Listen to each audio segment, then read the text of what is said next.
Hello friends, कैसे आप सब। उम्मीद है आप सब मस्त होंगे। तो स्वागत है सभी का BSc world Amar Singh YouTube channel में। जैसा कि आप सभी को पता है, हम लोग जंतु विज्ञान जूलॉजी पढ़ रहे थे। 5th semester zoology BSc third year का पार्ट चल रहा है, यूनिट 3। इसमें हम फाइलम एनिलिडा के जनरल कैरेक्टरिस्टिक और क्लासिफिकेशन ऑलरेडी 2 लेक्चर में आपको दे चुके हैं। आज हम बात करेंगे एनिलिडा में जो पहली स्पीसीज हमको पढ़ना है, नेरिस। नेरिस जो है काफी इंपॉर्टेंट है, हर वर्ष इस पे एक क्वेश्चन जरूर आता है। ऑब्जेक्टिव में इससे 4-4, 5-5 तक क्वेश्चन आ जाते हैं सिर्फ नेरिस पे। 75 क्वेश्चन में से 5-6 क्वेश्चन तक सिर्फ नेरिस से आ जाते हैं। अगर सब्जेक्टिव हुआ आपका तो सब्जेक्टिव में कम से कम एक लॉन्ग क्वेश्चन तो नेरिस से जरूर आता है, क्योंकि नेरिस का जो पैरापोडिया है उस पर क्वेश्चन काफी बार पूछा जाता है। तो चलिए भाई, आपको थोड़ा सा मैं स्लाइड की ओर ले चलता हूँ। एक बार यहाँ पे आपको थोड़ा सा दिखा दूं कि जो यूनिट 3 है हमारे सिलेबस की, एनेलिडा टू आर्थ्रोपोडा, इसमें फाइलम एनेलिडा में हमको नेरिस को पढ़ना है। क्या पढ़ना है, यहाँ पे देखो आपको दिख रहा होगा, जिसको मैंने यहाँ पे मार्क किया है। ठीक है, ये है नेरिस आपका। नेरिस और हिरुडिनेरिया पढ़ना है। तो इसमें हम आज बात करेंगे नेरिस की।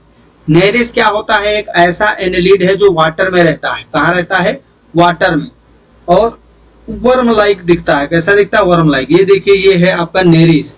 देखिए कितना खतरनाक दिख रहा है, इतना लंबा होता है, लॉन्ग। और इसके बाहर जो छोटे छोटे निकले हुए दिख रहे हैं बॉडी पे, सरफेस पे, ये सब क्या है, पैरापोडिया। क्या है, पैरापोडिया। और पैरापोडिया पे ग्रुप में सीटी लगे होते हैं। क्या लगे होते हैं, सीटी। इसका क्लासिफिकेशन जो है नेरिस का, मैंने आपको बताया था, ये किसमें आता है, पोलीकीटा वर्ग में आता है। किसमें, पोलीकीटा क्लास में। फाइलम एनिलिडा में 4 टोटल क्लास होती है, 4। उसमें जो पोलीकीटा है उसमें आता है आपका नेरिस। तो इस तरीके का नेरिस दिखेगा। नेरिस का आपको स्ट्रक्चर भी बना के रखना है, क्योंकि स्ट्रक्चर भी पूछा जाता है। यहाँ पे देखिए एक दूसरा नेरिस है। तो इस तरीके से नेरिस होता है। इसके एक एक ऑर्गन्स के बारे में आपको डिटेल में पढ़ना है। तो सबसे पहले आप ये वाला डायग्राम बनाएंगे। एक बार ये वाला डायग्राम बनाएंगे। इसका माउथ पार्ट देखिए, यहाँ पे आगे 2 टेंटिकल्स होते हैं। क्या होते हैं, 2 टेंटिकल लगे होते हैं।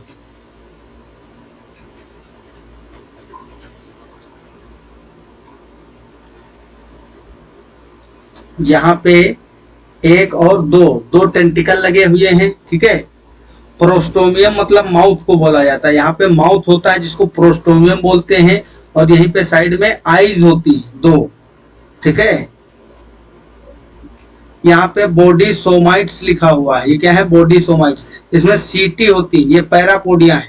ये जो आपको दिख रहे हैं ये सभी पैरापोडिया है, और इस पर हर एक पैरापोडिया पे इस तरीके से ग्रुप में सीटी लगे हुए हैं। क्या लगे हुए हैं, सीटी। और पीछे टेल है, यहाँ पे एनस होगा और एनल सेगमेंट है। ठीक है, एनल सरसाई होती है, एनल सरसाई निकली होती है 2 इस तरीके से। तो ये आपका नेरिस का स्ट्रक्चर है। पीडीएफ मिलेगा, इसको बना लेना। ठीक है, हम यहाँ पे सीधा एक एक पार्ट को डिस्कस करने वाले हैं। ये आपका जो माउथ वाला पार्ट है जो आगे का होता है, इंटीरियर पार्ट, इसमें डिटेल में आपको दिखाया गया। देखिए यहाँ पे 2 आई दिख रहे हैं आपको इस प्रोस्टोमियम पे। ये 2 आई हैं। ये आगे का माउथ वाला पार्ट है जिसको प्रोस्टोमियम बोलते हैं। क्या बोलते हैं, प्रोस्टोमियम। यहाँ पे एक बड़ा सा ये वाला जो है ये पल्प होता है, और आगे एंटीनी होते हैं, 2 एंटीनी भी होते हैं। और यहाँ पे टेंटिकल्स हैं। क्या है, टेंटिकल्स होते हैं, 2 टेंटिकल होते हैं। टेंटिकुलर सीरी, सीरी भी होते हैं ना, टेंटिकल सीरी। तो इस तरीके से इसमें जो है अलग अलग पार्ट को आपको लेबलिंग कर लेना है और एक अच्छा सा डायग्राम बनाना है। ये आपका है नेरिस पैरापोडिया। थोड़ा सा आप कंट्रोल करिएगा, अभी हम आ रहे हैं सीधा टॉपिक पे। ये नेरिस पैरापोडिया है। आप ये समझ के चलिए कि नेरिस पैरापोडिया पे सबसे ज्यादा अभी तक क्वेश्चन पूछा गया है। तो यहां से आप लिखना स्टार्ट करेंगे, अपना नोट्स बनाएंगे प्रॉपर नेरिस का, क्योंकि जो मैं पढ़ाऊंगा आपको इसमें नेरिस में, उन्हीं में से कहीं ना कहीं से ऑब्जेक्टिव क्वेश्चन आएंगे, और सब्जेक्टिव में आपको ये सब डिटेल में लिखना रहेगा। तो यहाँ पे हिंदी और इंग्लिश मीडियम दोनों बच्चों के लिए, हर प्रकार के छात्रों के लिए सुविधाएं हैं। हिंदी में और इंग्लिश में साथ साथ चलेगा, ठीक है। इसको हम क्लेवर्म बोलते हैं। क्या बोलते हैं? क्लेवर्म। तो ये आपको याद रखना है, क्योंकि हर एक का कॉमन नेम होता है। जैसे आपके भी 2 नेम हैं, सबके नेम होते हैं 2। स्कूल में कुछ और है अमन, और घर में चिंटू बोलते हैं, तो वैसे ही इसका ऑफिशियल नेम क्या है? नेरिस। और कॉमन नेम इसका क्लेवर्म। क्या बोलते हैं? क्लेवर्म। तो ये आपको याद रखना है। 1 नंबर में कई बार क्वेश्चन ऐसे पूछ लिए जाते हैं कॉमन नेम पर। सबसे पहला पॉइंट जो है, इसमें हम पैरापोडिया को डिस्कस करेंगे। किसको डिस्कस करेंगे? पैरापोडिया। पैरापोडिया, इससे पहले भी मैंने कई बार बोला है कि ये जरूर याद करके रहना है, बहुत इंपॉर्टेंट है। पैरापोडिया पे कई बार क्वेश्चन आते हैं।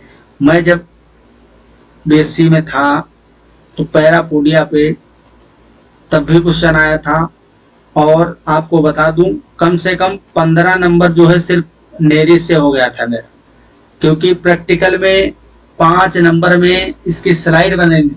सॉरी, 10 नंबर की थी, स्लाइड बनानी थी इसकी, ठीक है, नेरिस की, पैरापोडिया की। तो इसमें काफी सारे प्रोसेस होते हैं, कई स्टेप होते हैं स्टेनिंग के। स्टेन करके हमको माइक्रोस्कोप में देखना था इसको। 10 नंबर का था, और 5 नंबर में पैरापोडिया रिटन लिखने को आया था। तो ये सोच लीजिए कितना इंपॉर्टेंट है नेरिस। तो यहाँ पे पैरापोडिया जो है, पैरापोडिया मैंने आपको बताया था ये किस में हेल्प करते हैं? स्विमिंग में हेल्प करते हैं। पैरापोडिया आर फ्लैसी होते हैं। ये यहाँ पे डायग्राम भी बना हुआ है। Vertical flap like outgrowth of body wall on lateral sides of trunk segments. मतलब ये इस तरीके से नेरिस था, और इसके लेटरल साइड में इस तरीके से फ्लैप लाइक क्या होते हैं? आउटग्रोथ होती है बॉडी वॉल की। भैया बॉडी वॉल है ये वाली, और इसी में से इस तरीके से बाहर की ओर आउटग्रोथ होती है। इस पे इस तरीके से सीटी भी लगे हो सकते हैं और नहीं भी लगे हो सकते हैं। तो अभी हम पैरापोडिया की बात कर रहे हैं। Parapodia are fleshy vertical flap like outgrowth of body wall on lateral sides of trunk segment. These are hollow, खोखले होते हैं, एंड बायरेमस, होलो एंड बायरेमस। तो ये आपको पैरापोडिया दिख रहा है। ये जो यहाँ पे मैंने पैरापोडिया बनाए हैं इतने सारे, वो एक पैरापोडिया को यहाँ पे आपको स्टेन करके दिखाया जा रहा है। ये पैरापोडिया है। इसमें एसिकुलम होता है। ये जो है ये आपका एसिकुलम है। क्या है? एसिकुलम। इसको नोटोपोडियम बोलते हैं। ये जो पंख जैसे दिख रहा है ये वाला पार्ट, इसको क्या बोला जाता है? ये वाला, इसको नोटोपोडियम बोलते हैं। इसमें आपको 2 टाइप की सीरस मिलते हैं, जिसको सीरी भी बोला जाता है। क्या बोलते हैं? सीरी बोलते हैं। तो ये डोर्सल सीरी है, और एक इधर वेंट्रल सीरी होती है, बहुत इंपॉर्टेंट है। यहाँ पे नोटोसिटी होती है। क्या होते हैं? नोटोसिटी। ये नोटोसिटी है, और न्यूरोसिटी इस साइड में होती है, वेंट्रल साइड में। तो ये डोर्सल पार्ट है, ये वेंट्रल है। यहाँ पे एसिकुलर मसल्स हैं, जहां से एसिकुलम निकला हुआ है, यहाँ पे एसिकुलर मसल्स होते हैं कई सारी, जो आपस में इसको कनेक्ट किए रहते हैं। किससे? नोटोपोडियम से, ठीक है। और इधर न्यूरोपोडियम बोलते हैं इस वाले फ्लैप को। अच्छे से नेमिंग समझना है। डोर्सल साइड में और वेंट्रल साइड में अलग अलग नाम दिए गए हैं, ठीक है। डोर्सल साइड में और वेंट्रल साइड में अलग अलग नाम दिए गए हैं। ये आपको विशेषकर ध्यान में रखना है। डोर्सल साइड में आपका जो पंखे के जैसा ये पंखा दिख रहा है, ये क्या है? नोटोपोडियम। और इधर बोलोगे आप न्यूरोपोडियम। इधर डोर्सल सीरस है, और इधर वेंट्रल सीरस। इस साइड में नोटोसिटी है, और इधर न्यूरोसिटी है। ये आपका एसिकुलर मसल के थ्रू आपके एसिकुलम जुड़े होते हैं। किससे? नोटोपोडियम और न्यूरोपोडियम से, ठीक है। तो ये मॉर्फोलॉजी है आपके पैरापोडिया की। फिर से देख लीजिए, पैरापोडिया जो होते हैं नेरिस के लेटरल साइड में, बोथ लिटरल साइड बहुत सारे छोटे छोटे फ्लैप लाइक फ्लैसी पैरापोडिया लगे होते हैं। मेनली ट्रंक वाले रीजन में, ट्रंक सेगमेंट। अभी देखेंगे हम कि नेरिस के बॉडी को हम कैसे अलग अलग पार्ट में, जैसे हम लोगों का जो बॉडी है उसमें 3 पार्ट में डिवाइड करते हैं। हेड, थोरेक्स और एब्डोमेन। ऐसे इसमें हेड होगा, ट्रंक वाला रीजन होगा, ठीक है। तो आगे वाले पार्ट में, हेड वाले में नहीं आपको पैरापोडिया मिलेंगे, ओनली ट्रंक वाला जो पीछे का पार्ट है उसमें, उस सेगमेंट में आपको पैरापोडिया देखने को मिलते हैं। हिंदी में भी पैरापोडिया धड़ के खंडों में की देह भित्ति की बाह्य वृद्धि में जो मांसल लंबवत तथा फल पल्ले के समान होती है, ये धड़ खंडों की दोनों पार्श्व दिशा में, खंडों की दोनों पार्श्व दिशा लिटरल साइड में होते हैं। ये खोखले होते हैं और द्विशाखीय होते हैं। ऐसे होते हैं द्विशाखी, देखो एक इधर वाली शाखा और एक इधर वाली, इसी को बोलते हैं बायार्म्स, बायरेमस बोलते हैं, ठीक है। सेकंड पॉइंट क्या है, ईच पैरापोडियम, जब अकेले की एक सिंगल की बात करोगे तो उसको हम पैरापोडियम बोलेंगे, और इतने सारे पैरापोडियम नेरिस में होते हैं, इसीलिए हम इसको प्लुरल वर्ड पैरापोडिया यूज करते हैं। क्या यूज करते हैं? पैरापोडिया, ठीक है। तो पैरापोडिया प्लुरल वर्ड है, पैरापोडियम सिंगल के लिए सिंगुलर है। Each parapodium consist of a basal part and 2 lobes, ठीक है। हर एक, प्रत्येक पैरापोडियम में एक आधारीय भाग होगा और 2 पिंड होते हैं जो आपको दिख रहे हैं। Number 3, point number 3, the dorsal lobe is called notopodium. जो डोर्सल लोब होता है, ये वाला लोब है और एक ये वाला, डोर्सल लोब को आप क्या बोलोगे? Notopodium. And ventral is called neuropodium. तो वेंट्रल वाला जो लोब है इस साइड वाला, इसको आप न्यूरोपोडियम बोलते हैं, ठीक है। तो पैरापोडिया की मॉर्फोलॉजी और ये जो डायग्राम है ये आपको एकदम क्लियर कट बना लेना है, ठीक है। इसमें कोई भी समस्या नहीं होनी चाहिए। Point number 4, point number 4, each lobe is again bilobe and has a finger like projection called serous.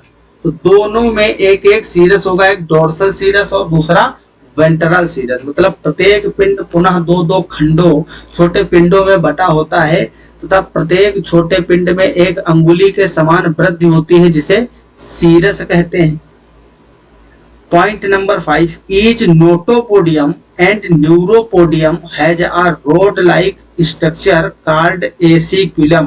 जो इस तरीके से आपका, इस तरीके से 2 एसिकुलम निकले थे, यहाँ पे इस तरीके से एसिकुलर मसल्स थी, याद आ रहा होगा, अभी डायग्राम में आपको दिखाया था।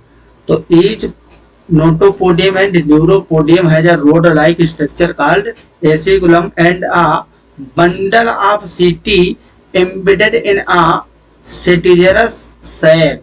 तो बहुत सारे बंडल में सीटी होंगे, 2, 3, 4 इस तरीके से ग्रुप में होंगे।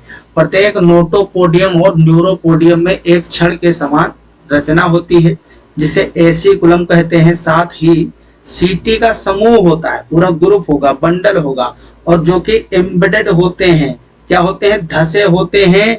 साथ ही सीटी का समूह होता है जो सीटीजीरस कोश में, सैक में, सीटीजीरस कोश में या सैक में धसे रहते हैं। पॉइंट नंबर 6, द सीटी present on road called aciculum and a bundle of parapodia are long, fine and stiff। मतलब पैरापोडिया पर उपस्थित सीटी जो होती हैं वो लंबी होती हैं, पतली होती हैं और घनी होती हैं।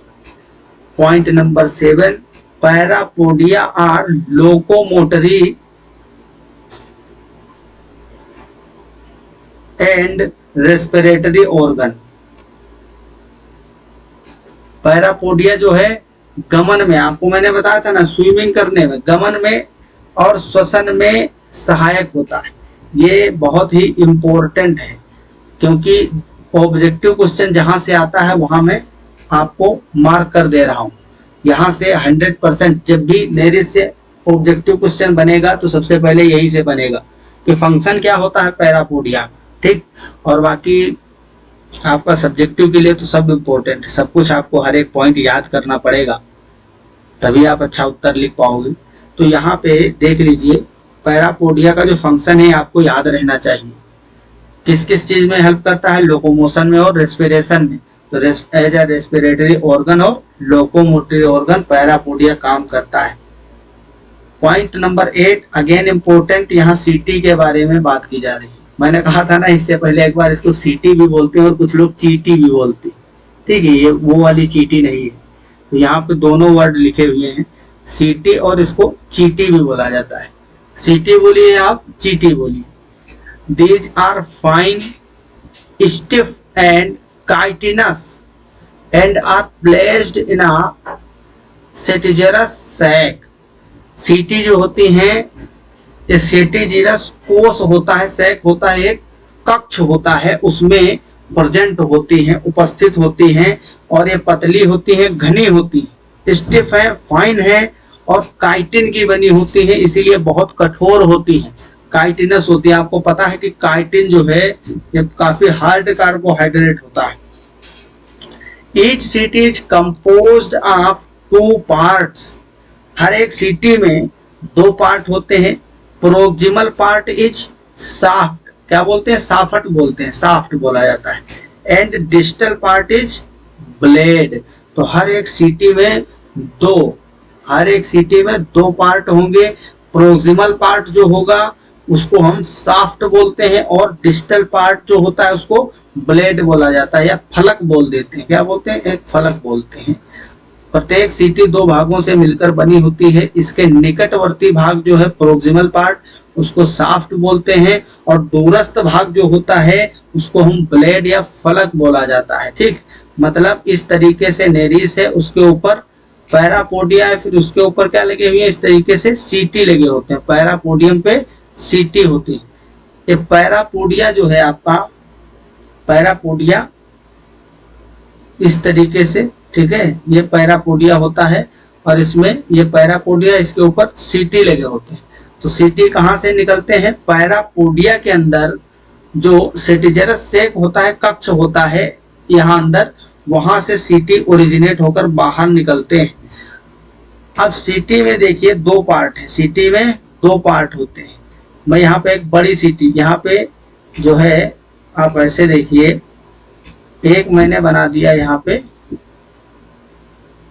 ये आपका जो है, ये क्या है, पैरापोडिया, और यहाँ से सीटी निकले हैं। क्या निकले हैं, ग्रुप में सीटी निकले होते हैं। सीटी में जो 2 पार्ट है, जो नजदीक वाला है प्रोक्सिमल पार्ट, ये कैसा होता है, साफ्ट बोलते हैं इसको, और दूरस्थ भाग जो होता है डिस्टल एंड, उसको क्या बोला जाता है, उसको ब्लेड बोलते हैं। क्या बोलते हैं, ब्लेड। तो थोड़ा सा सीटी के बारे में आपको डिटेल में नॉलेज रखना है, डिटेल में चीजों को समझना है। Point number 9, setae of Nereis are of 3 type.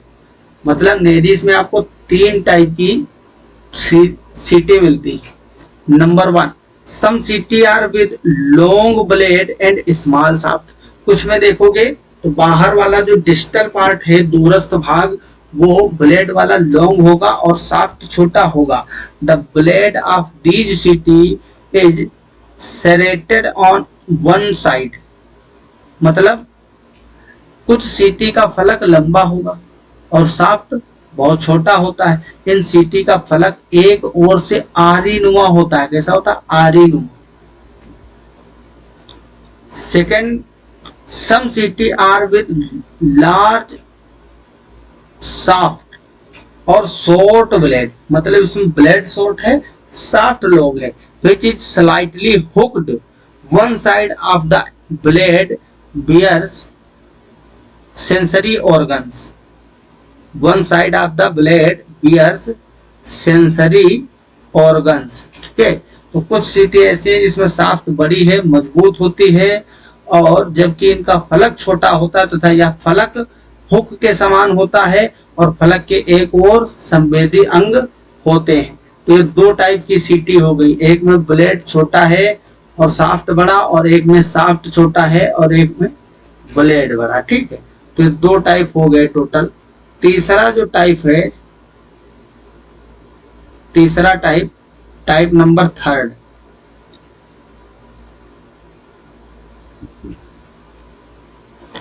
Third type of setae have oar shaped blade. These CT are only present in heteroneris। आप पढ़ोगे कि नेरिस और हेटेरोनेरिस 2 होते हैं ना। तो ये जो टाइप है सीटी का वो सिर्फ हेटेरोनेरिस में प्रेजेंट होता है, which is the sexual phase of Nereis. ठीक है, तो नेरिस जब सेक्सुअल रिप्रोडक्शन करता है तब उसमें कुछ मॉर्फोलॉजिकल और फिजियोलॉजिकल परिवर्तन हो जाते हैं, चेंजेस होते हैं, तो उस नेरिस को हम क्या बोलते हैं, हेटेरोनेरिस। मतलब नेरिस की लाइफ साइकिल में दो स्टेजेस हैं, एक नेरिस की और एक को हम हेटेरोनेरिस बोलते हैं। जो सेक्सुअल फेज होता है नेरिस का उसको हम हेटेरोनेरिस बोलते हैं। तो जब ये सेक्सुअल फेज में एंटर करेगा, हेटेरोनेरिस बोलेंगे, तब वहां पे इस टाइप की आपको सीटी देखने को मिलेंगी। बोथ मार्जिन्स ऑफ दीज सीटी बियर्स ब्रिस्टल्स, मतलब यहाँ भी संवेदी धागे पाए जाएंगे, दोनों ओर संवेदी धागे मिलेंगे। तीसरे प्रकार की सीटी आकृति में पतवार के समान होती है। ये सीटी केवल हेटेरोनेरिस में पाई जाती है। जो नेरिस की लैंगिक अवस्था है, इन सीटी के दोनों ओर संवेदी धागे पाए जाएंगे। ठीक है, इतना क्लियर हो गया। तो आज हम इतने तक ही रखेंगे। ठीक है, आपको इस क्लास में सिर्फ नेरिस का पैरापोडिया और सीटी तैयार हो गया है। आगे का जो पार्ट है उसको हम कल वाले लेक्चर में कवर करेंगे। ठीक है, अभी पार्ट 2 ऐसे बहुत इसमें बचा हुआ है। चलिए थोड़ा सा और कवर कर लेते हैं, वरना अगले लेक्चर में कंप्लीट नहीं हो पाएगा। ठीक है, पैरापोडिया सीटी हो गया। अब हम बात करते हैं गुदाखंड की। ठीक है, पिजिडियम।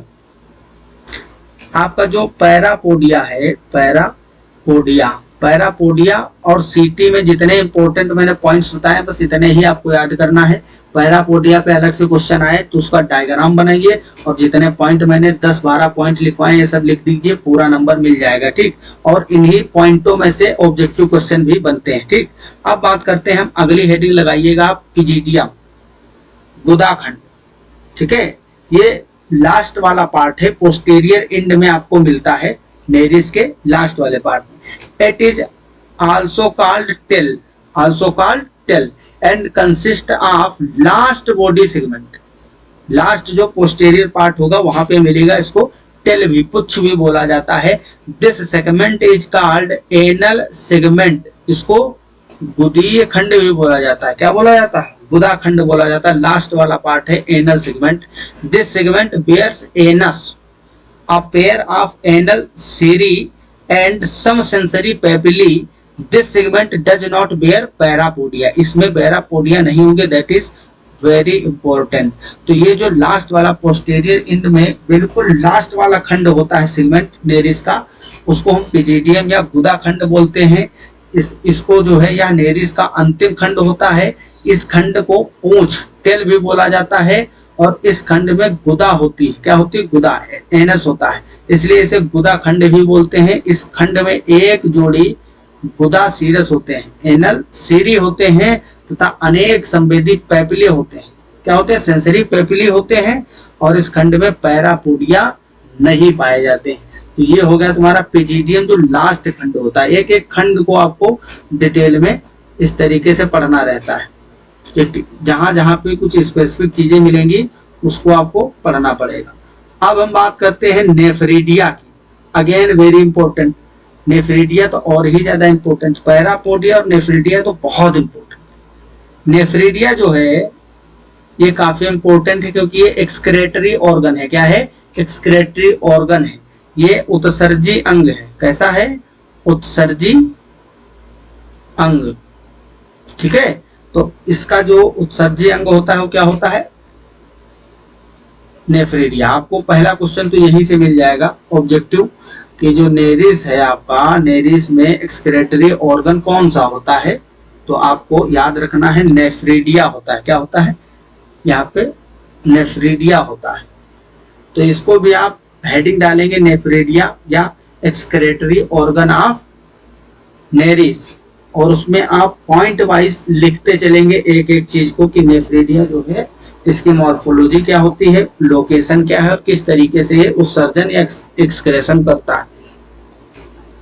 पॉइंट नंबर फर्स्ट है, excretory organ of Nereis are paired nephridia, मतलब युग्मित होते हैं 2 की संख्या में, except few anterior and posterior segment each segment bears a pair of nephridia, मतलब कुछ आगे वाले खंड और कुछ पीछे वाले खंड को छोड़ दिया जाए तो बाकी जो बीच का सेगमेंट होंगे जितने भी मैक्सिमम सेगमेंट, उन सब में हर एक सेगमेंट में एक पेयर नेफ्रिडिया होगा। क्या होगा?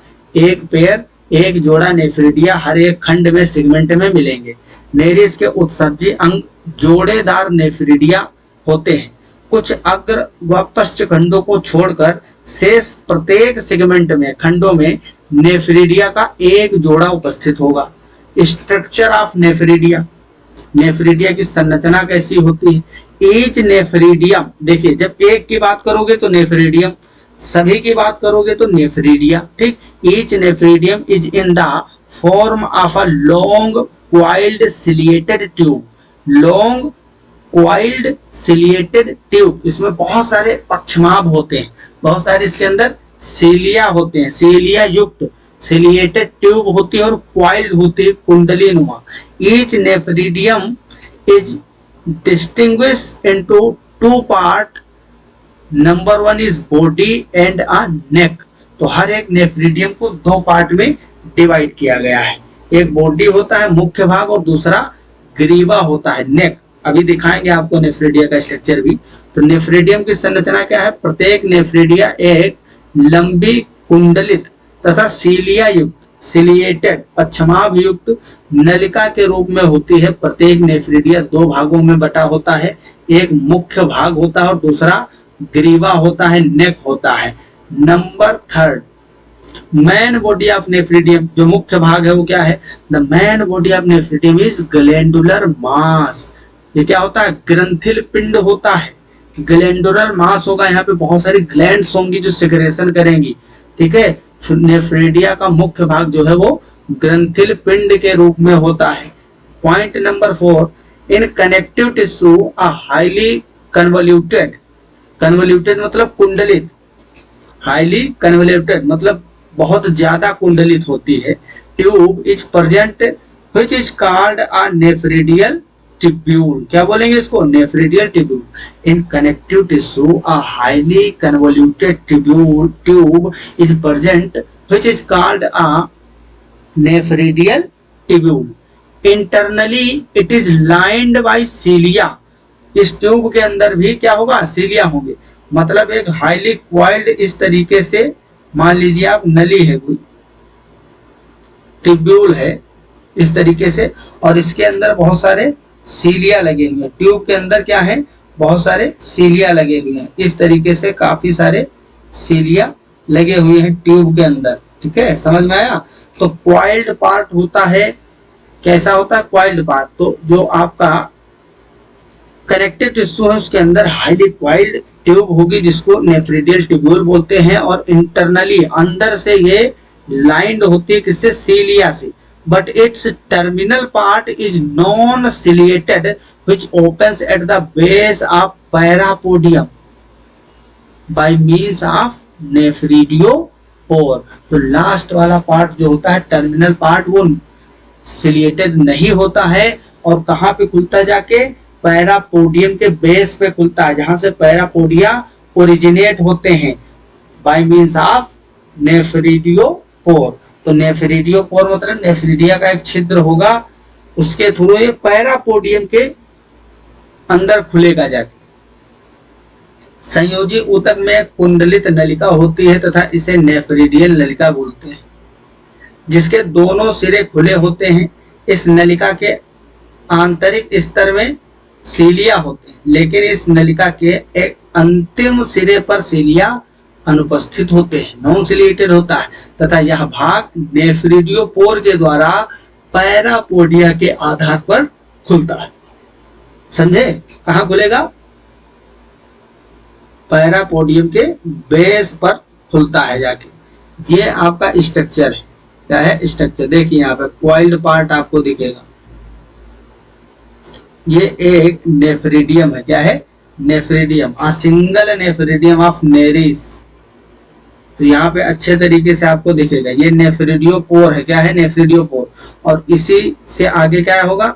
यहाँ पे आपका पैरापोडियम लगा होगा जिसके ऊपर सीटी होंगे, तो ये हर एक सेगमेंट के अंदर होता है। क्या होता है, हर एक सेगमेंट में आपको नेफ्रिडियम मिलेगा। जैसे ये वाला एक नेरिस है, मान लीजिए क्या है, आगे इसका माउथ वाला पार्ट होगा और पीछे posterior.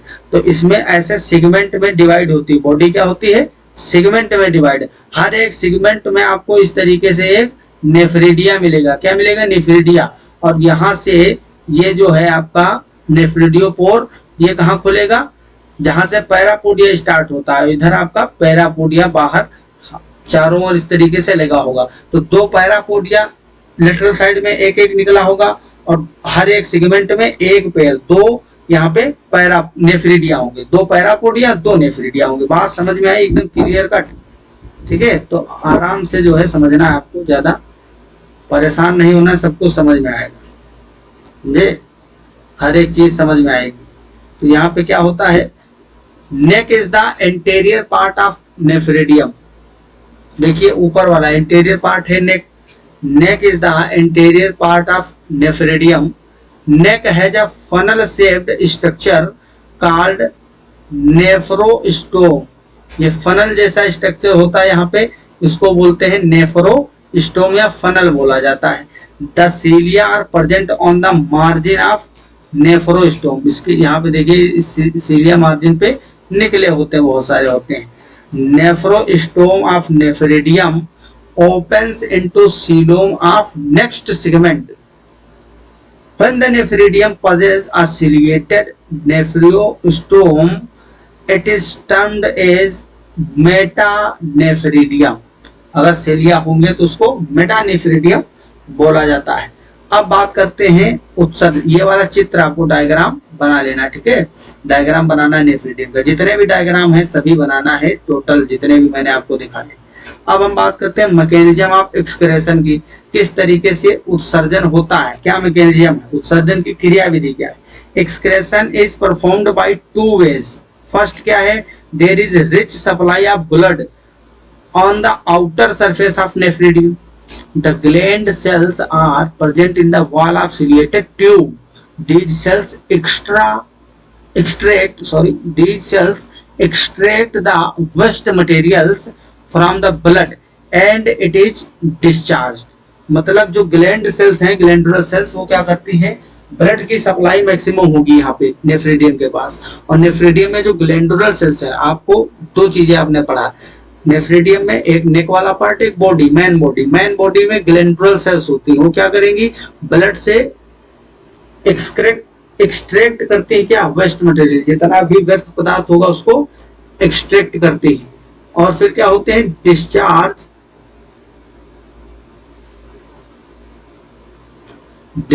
From the body through nephridiopore. उसको क्या करेंगे, बाहर की ओर छोड़ देंगी, डिस्चार्ज कर देंगी नेफ्रिडियोपोर से बाहर की ओर। ठीक है, तो ग्लैंडुलर सेल्स ब्लड से वेस्ट मटेरियल को पहले एक्सट्रैक्ट करेंगी, निकालेंगी, फिर क्या करेंगी, नेफ्रिडियोपोर के थ्रू डिस्चार्ज कर देंगी बॉडी के बाहर। सेकंड पॉइंट, सिलिएटेड फनल जो होता है of nephridia open into coelom.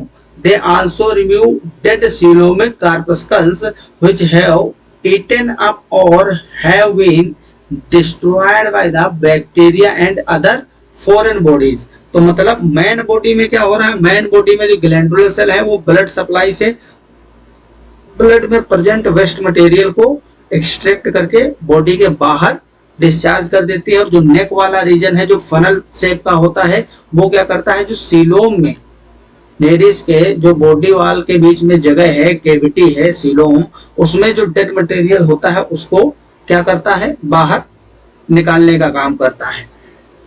Point number 8, nitrogenous waste of Nereis is ammonia. ठीक है, जैसे हम लोगों में यूरिया होता है, ठीक है, वैसे ही जो वाटर में मैक्सिमम मिलने वाले जीव हैं उन सब में अमोनिया ही होगा। तो ये अमोनोटोलिक है। कैसा, अमोनोटेलिक, ये याद रखना है आपको, इंपॉर्टेंट क्वेश्चन है, यहां से भी क्वेश्चन आता है। तो नेरिस का वेस्ट, नाइट्रोजनस वेस्ट क्या होता है, अमोनिया, इसलिए अमोनोटेलिक जीव है, जंतु होते हैं।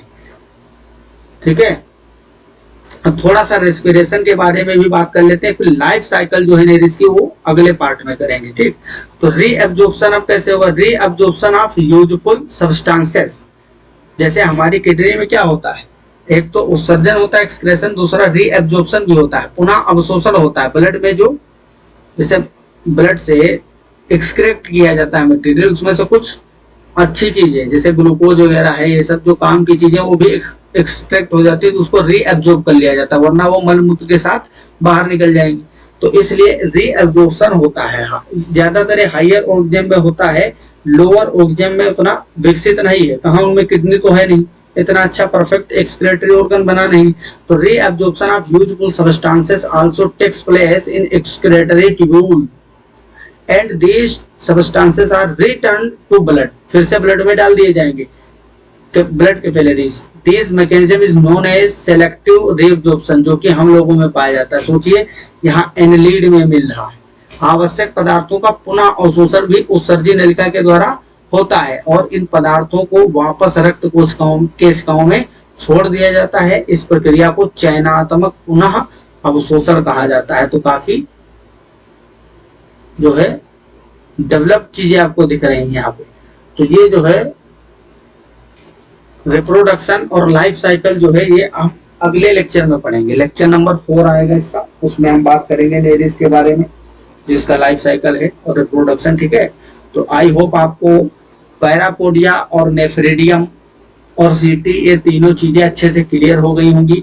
इस पे से एक क्वेश्चन लॉन्ग जरूर आता है और ऑब्जेक्टिव क्वेश्चन तो भर बार के यहाँ से मिलेंगे आपको। ठीक है, तो मिलते हैं अगले लेक्चर में। आप लोग मस्त पढ़ाई करते रहिए, तब तक के लिए okay bye, all the very best, thanks for watching. जय हिंद, जय भारत।